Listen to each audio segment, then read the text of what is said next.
வணக்கம் மாணவர்களே, நீங்கள் நலமாக இருக்கிறீர்களா? PSLE வாய்மொழி தேர்வு விரைவில் வரப்போகிறது.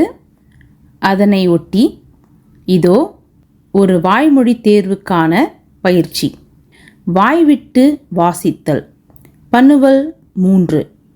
ஒரு மருத்துவமனையின் அறையில் வளவன், பழனி ஆகிய 2 நோயாளிகள் இருந்தனர்.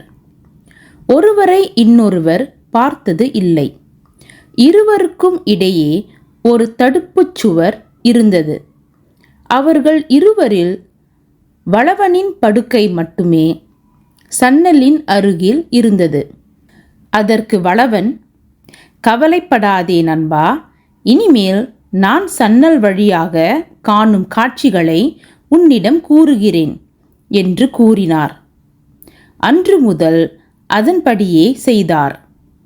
ஒரு நாள் வளவன் உயிர் நீத்தார். உடனே பழனியின் படுக்கை வளவனின் இடத்திற்கு மாற்றப்பட்டது. அங்கு ஒரு பெரிய சுவரைத் தவிர வேறு எதுவுமே இல்லை. இதை கண்ட ஒரு தாதி, "வளவனுக்கு கண் பார்வை இல்லை.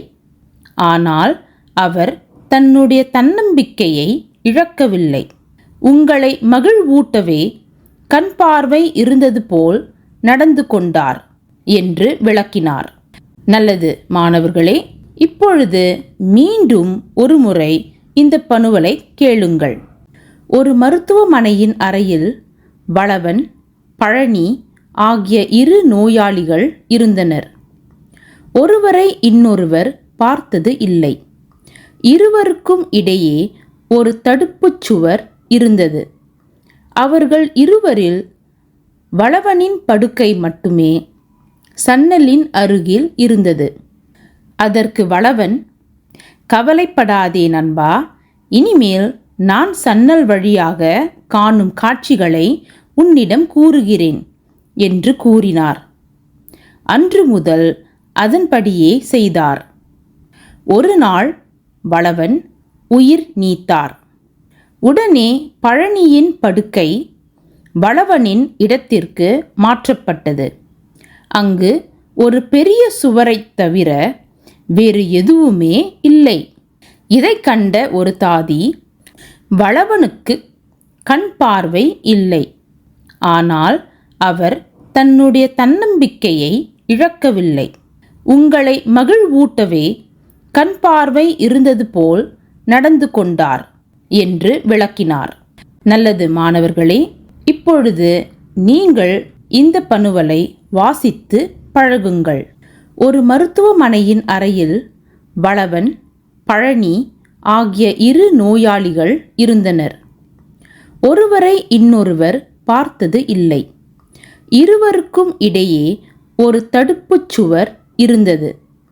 அவர்கள் இருவரில் வளவனின் படுக்கை மட்டுமே சன்னலின் அருகில் இருந்தது. அதற்கு வளவன், "கவலைப்படாதே நண்பா, இனிமேல் நான் சன்னல் வழியாக காணும் காட்சிகளை உன்னிடம் கூறுகிறேன்" என்று கூறினார். அன்று முதல் அதன்படியே செய்தார். ஒரு நாள் வளவன் உயிர் நீத்தார். உடனே பழனியின் படுக்கை வளவனின் இடத்திற்கு மாற்றப்பட்டது. அங்கு ஒரு பெரிய சுவரைத் தவிர வேறு எதுவுமே இல்லை. இதை கண்ட ஒரு தாதி, "வளவனுக்கு கண் பார்வை இல்லை. ஆனால் அவர் தன்னுடைய தன்னம்பிக்கையை இழக்கவில்லை. உங்களை மகிழ்வூட்டவே கண் பார்வை இருந்தது போல் நடந்து கொண்டார்" என்று விளக்கினார். நல்லது மாணவர்களே, இந்த வாய்மொழி தேர்வுக்கான பயிற்சி உங்களுக்கு உதவியாக இருந்திருக்கும் என்று நான் நம்புகிறேன். உங்களுடைய தேர்வுகளில் சிறப்பு தேர்ச்சி பெற எமது வாழ்த்துக்கள். நன்றி, வணக்கம்.